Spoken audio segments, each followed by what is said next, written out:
ಪ್ರೀತಿಯ ವೀಕ್ಷಕರೇ, ಪ್ರಾತಃ ಕಾಲಿನ ಶುಭಾಶಯಗಳು. ತುಂಬ ಜನಗಳು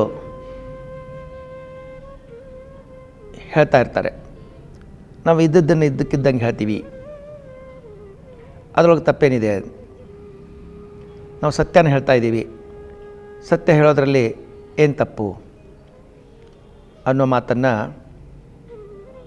ನಾವೆಲ್ಲ ಕೇಳಿಸ್ಕೊಂಡಿರ್ತೀವಿ. ನಮ್ಮ ಸಂಸ್ಕೃತ ಸುಭಾಷಿತಕಾರರು ಒಂದು ಮಾತನ್ನು ಹೇಳಿದ್ದಾರೆ, ಸತ್ಯಂ ಬ್ರೂಯಾತ್ ಪ್ರಿಯಂ ಬ್ರೂಯಾತ್.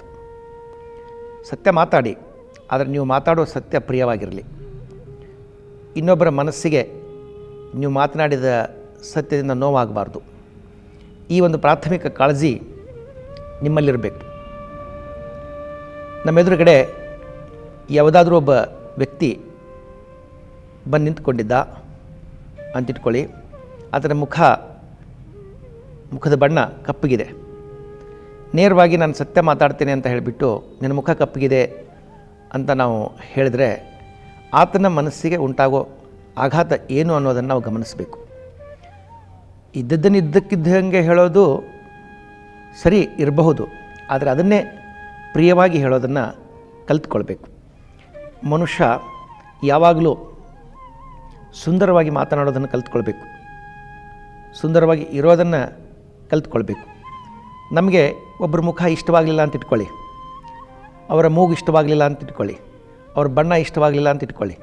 ಆವಾಗ ಇಷ್ಟವಾಗಿರೋ ಅಥವಾ ಒಳ್ಳೆಯದಿರೋವಂಥ ಒಂದು ಸಾಮಾನ್ಯ ಅಂಶ ಇದ್ದೇ ಇರುತ್ತೆ. ಆವಾಗ ನಿಮ್ಮ ಕಣ್ಣುಗಳು ತುಂಬ ಚೆನ್ನಾಗಿ ಹೊಳಿತವೆ ಅನ್ನುವಂಥ ಮಾತನ್ನು ಹೇಳಿ.